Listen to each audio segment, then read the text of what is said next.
Ang Hong Kong ay isang espesyal na administratibong rehiyon ng People's Republic of China. Technically, parte pa rin sila ng China. Gayunpaman, meron silang sariling rules and regulation maliban na lang sa defense at foreign affairs. Ito ay kontrolado pa rin ng bansang China. Ang Hong Kong ay matatagpuan sa timog bahagi ng bansang China na may populasyon na approximately 7.5 million noong 2024 ayon kay Google. Mula Maynila, ito ay may layo na tinatayang 1,128 kilometers or 701 miles. Dahil dito, isa ito sa pinakapaboritong pasyalan ng mga Pilipino dahil aabutin lamang ng humigit kumulang 2 oras ang biyahe dito papuntang Hong Kong International Airport. Maraming pwedeng puntahan dito sa Hong Kong. Narito ang ilan sa mga sikat na destinasyon.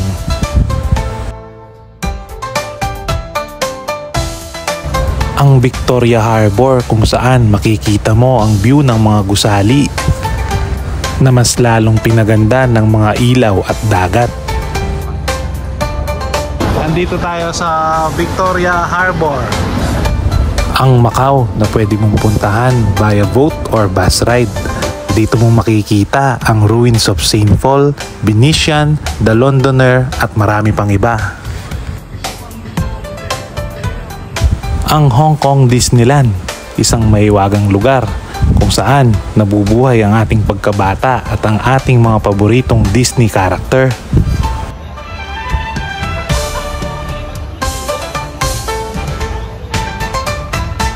Ang Mongkok kung saan makikita mo ang ladies market, tamang-tama kung mahilig kang mag-shopping at mga nagsasarapang street foods.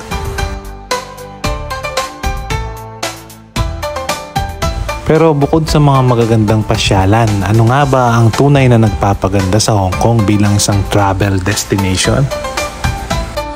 Una, accessible at madaling libutin dahil meron itong world-class transport system. Gaya ng MTR, double-decker bus, kaya naman sobrang dali ng pagbabiyahe. Ikalawa, ang mga masasarap na street foods, mga authentic noodles, dim sum at marami pang iba.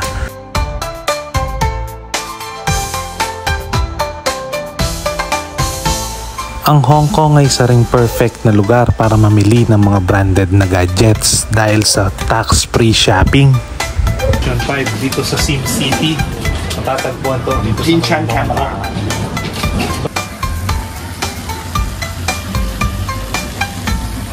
Ang Hong Kong ay hindi lamang isang travel destination.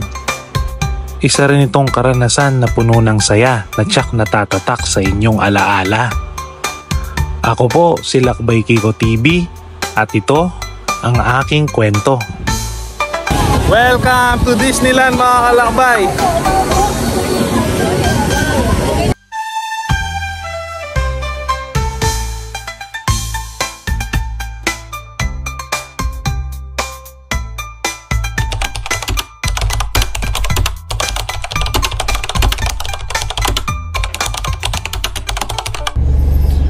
So yun, what's up mga kalakbay? Good morning. For today's video, hindi muna rin tayo magmamotor.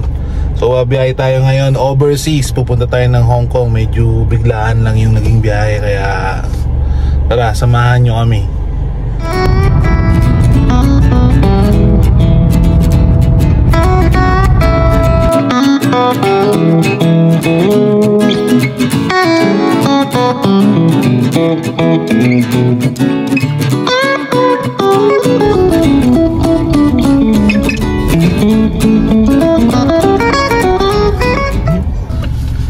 So yun mga kalakbay, nandito na tayo sa Clark Airport. So bali iwan lang natin yung ating sasakyan dito sa Park and Fly. So yung rate nila ito, 250. Uy, press the button lang. Per day. Yung motorcycle, 130. Tara, kuha tayo ticket. Yun! So bali ito yung magiging ticket natin. So isi-secure nyo lang lagi ito mga kalakbay dahil pagka lalabas kayo, ito yung magiging isa sa mga basihan. Nasa inyo nga yung sasakyan na yun. Ayan mga kalakbay, nandito na tayo sa Clark International Airport. So bali, ang unang gagawin namin dito is babayaran muna yung travel tax, then i-check in na namin yung ibang luggage ng mga kasama ko. Pero yung sa akin, hand carry lang yung bit-bit natin. So hindi naman kasi tayo nagdala ng maraming gamit, ilang araw lang naman to. So ito mga kalakbay, boarding na kami papuntang Hong Kong. So bali pagkatapos ng immigration, so bali diretso na kami dito sa boarding gate. Lagyan na nila ngayon ng mga group para nga naman siyempre organized mga kalakbay.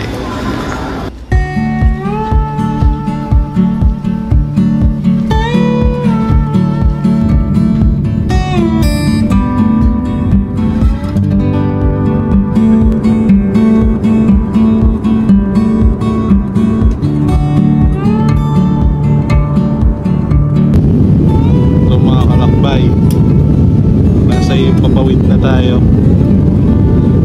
Nasa taas na tayo ng mga bundok. And let's go.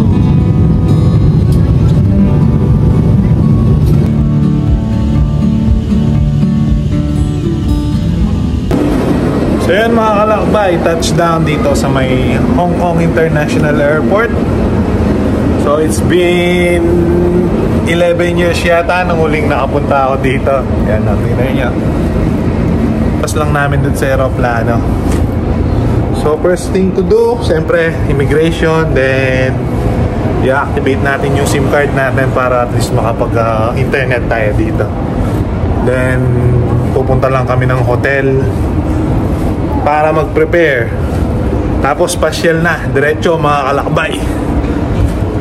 Nahanap namin yung terminal ng bus, so tatry na muna namin mag-bus kasi last time ko dito nag-train kami, kaya bus muna ngayon. Dito kami nag-withdraw bale. So bale dito gagamitin namin yung GoTime, and then automatic nang mako-convert into Hong Kong dollars. So yun, bale yung rate mga kalakbay 7.3. So yung 1,000, na-debit kami ng 7,316. So pwede na muna to, panggastos tsaka pamasahe, pangkain na rin. So ito mga kalakbay, ganito yung style ng mga bus nila. Meron siyang itaas, as you can see. Tapos may mga number per biyahe. So yung pupuntahan namin, dahil nga Mongkok yung destination namin, nandun kasi yung hotel. So A21 yun yun yung sasakyan namin ngayon. Tara, let's go. Nandito na kami sa bus, hindi ko na nakuhanan kanina papasok kami. So yung ticket, bibigay mo lang dun sa driver. We are going to Mongkok ngayon mga kalakbay. Kasama ko si Mrs. siyempre. Tapos medyo mainit ngayon. Tama nga yung balita, hindi malamig ngayon sa Hong Kong kasi nung last time pumunta ako dito malamig. Mga bandang March kasi yun kaya malamig yung pupunta natin. Try natin itong bus. May second floor yung bus nila dito mga kalakbay. So yun, at last mga kalakbay, nakapag-check-in na rin tayo. Medyo late lang tayo nakapag-check-in ngayon. Tara, let's go. So yan, bali ganyan ang itsura ng room nila. Okay naman. Sa presyo niyang medyo hindi naman siya mahal, hindi siya mura. Okay na siya. Yan, tingnan nyo. Yung meron siyang view dyan. Okay. Tapos yan, dito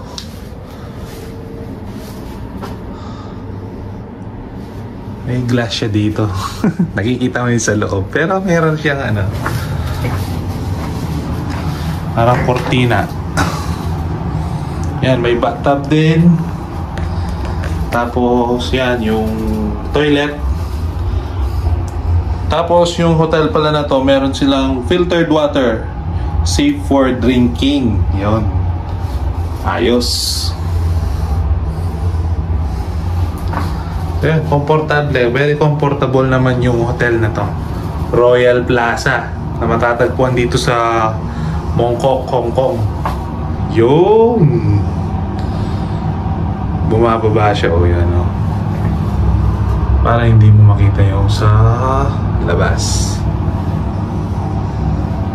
So yan mga kalakbay, sa day 1 natin pupunta tayo ng Victoria Harbor. So yan, yung hotel namin bali connected siya dun sa MTR station. MTR station na may mall mga kalakbay. Napaka-convenient talaga ng transportation pagka nasa ibang bansa ka. Solid. Ngayon lang ako nakakita ng escalator na ganito kahaba, nakakalula. Yun mga kalakbay, nandito na tayo sa paboritong pinupuntahan ng mga turista rin dito, ang Tsim Sha Tsui. Dito kami naka-hotel dati nung pumunta ako way back 2013. Napakatagal na. Bye, time check. Oras na ba? 7:15 na pala mga kalakbay. Andito tayo sa Victoria Harbor. Pupunta tayo mamaya doon sa pinakagitna para makita natin talaga yung magandang view ng Victoria Harbor. Alright.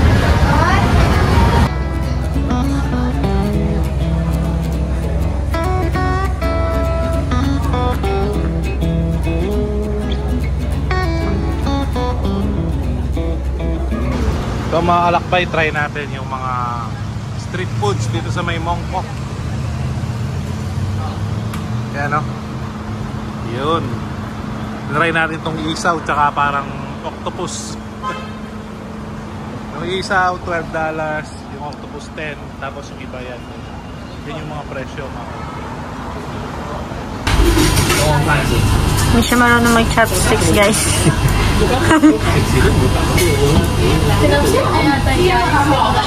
Masarap naman siya, para siyang siomai na walang balot. Tapos yan ang tignan niya, meron siyang rice sa baba. Okay naman, hintayin natin yung order nila. In-order ni Mrs. So parang ang tawag dito, anong tawag namin? Pork barbecue na may itlog. So okay na rin. Sulit na sa halagang $49.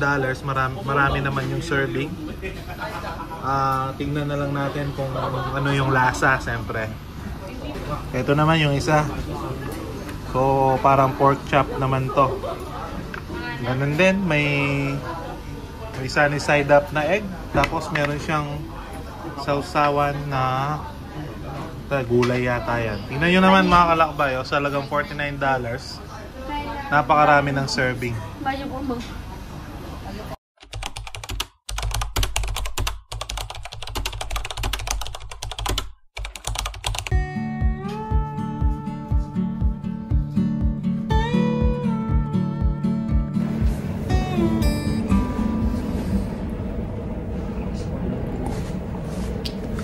Good morning, good morning.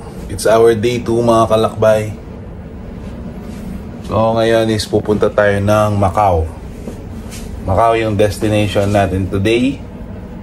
So magpe-prepare na tayo nito. Bali mga 8 alis tayo dito sa hotel.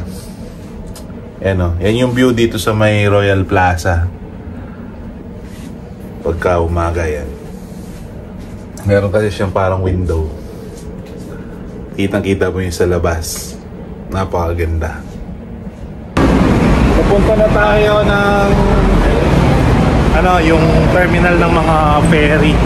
Pupunta tayo ng Macau. Medyo mainit nga lang talaga dito sa Hong Kong ngayon.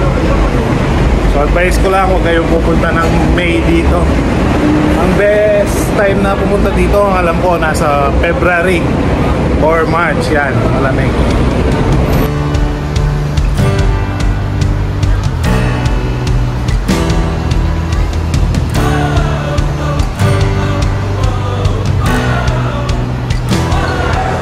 Peace Bridge Otay Waterjet.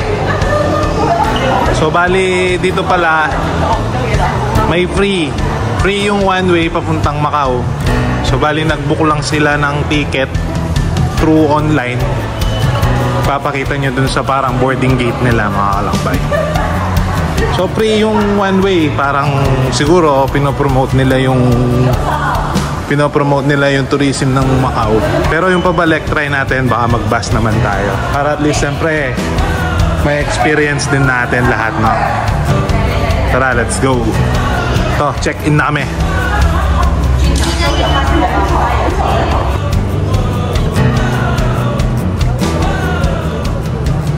Ito mga kalakbay, ganito yung itsura ng Otay. Parang super jet papunta ng Macau. Tara, let's go. So yun mga kalakbay, touchdown dito sa Macau. Time check 12:36 ng tanghali. So bali ang naging travel time namin is 1 hour, saktong 1 hour sa mga turbojet na kagaya na itong sinakyan namin. Mamaya ito-try namin yung bus kung ano yung mas maganda. Siyempre para at least ma-share ko rin sa inyo. Tara. Bali, pupunta muna kami ng immigration ngayon dahil nga ibang ibang bansa yung Macau. Tara, let's go. Ano? Welcome to Macau.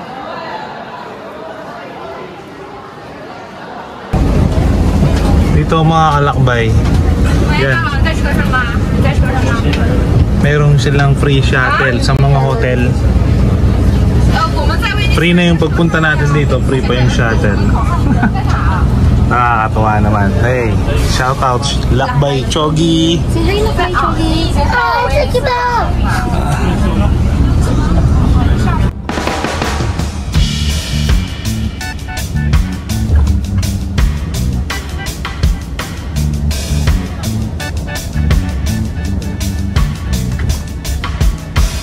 Ito pa.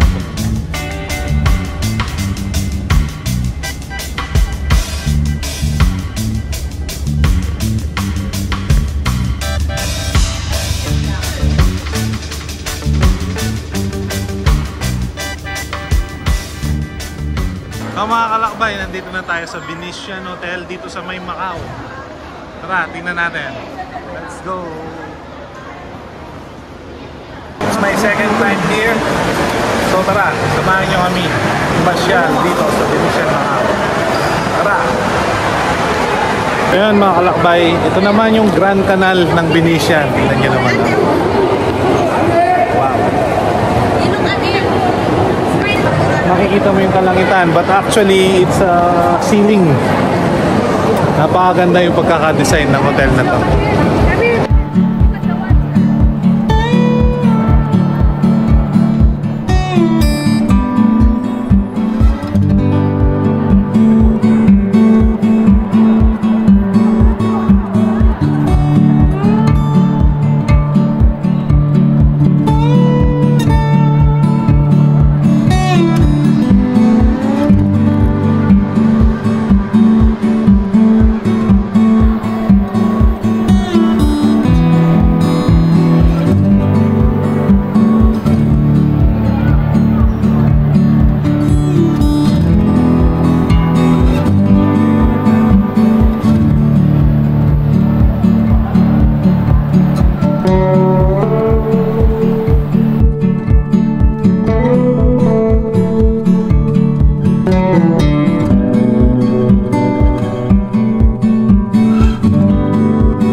Hindi namin alam mga kalakbay kung ano yung pipiliin namin pagkain. After nating kumain, pupunta tayo sa The Londoner, Macau. Dito daw yung daan. Tinanong namin kanina. Alright, let's go! Doon tayo pupunta, bale. Doon sa kabilang yon. Tingnan natin kung paano ba. Saan kami kaya dadaan? Tingnan muna namin, no? Bale, ito mga kalakbay, welcome to the Londoner, Macau. So, bali from Venetian, bali parang tawid ano siya, tawid daan lang siya. Punta na tayo ng St. Paul Ruins mga kalakbay. Dito tayo ngayon sa harap ng ano. Mag-shoutout kay ate oh, nagbo-vlog yata siya. Parisian date mga kalakbay. Di pa kami nakarating ng ruins of St. Paul kasi nagkamali kami ng sakay ng bus. Babalik kami ngayon. So bali tama yung number, may mga number kasi yung mga bus dyan, like yan 26A, kaya lang ang nasakyan namin yung kabilang daan, dapat pala sa kabila.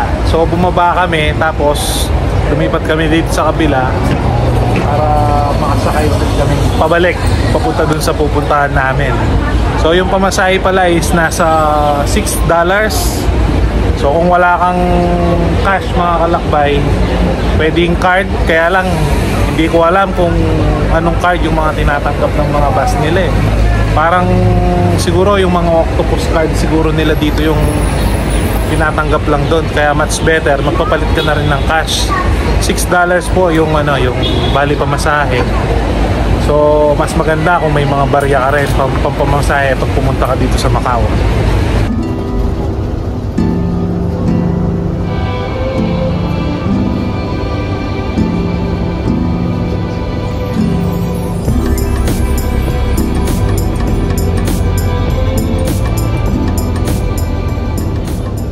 Ito yung papunta ng ruins of St. Paul. Oh, natatandaan ko.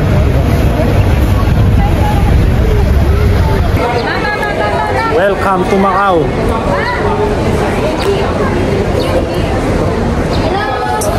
May Adidas dito mga kalakbay oh.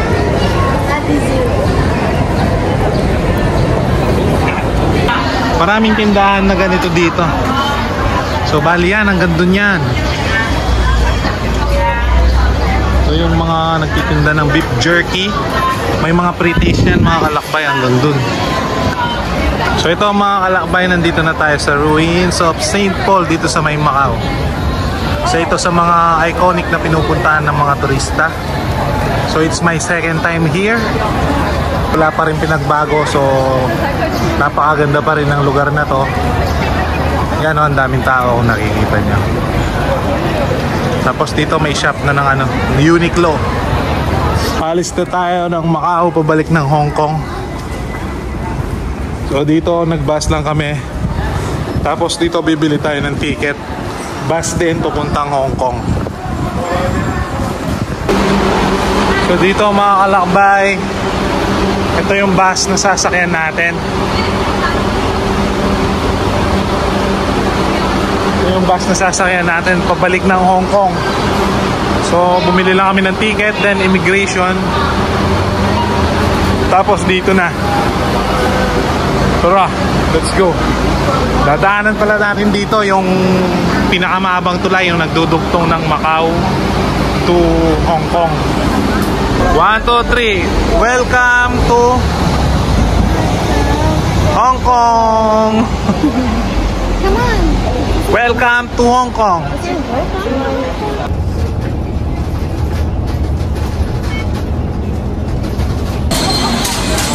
So mga kalakbay, uwi na tayo ng hotel. Dumaan lang tayo dito sa may Ladies Market yata yung tawag nila dito. Ito yung parang tiyangge-tiyangge na marami kang mabibili na mga pampasalubong, ganyan, yan, ganyan. Hanggang dun yan mga kalakbay. Kaya lang, yung iba pasara na by this time. Oras na rin kasi, time is mag-11 na ng gabi.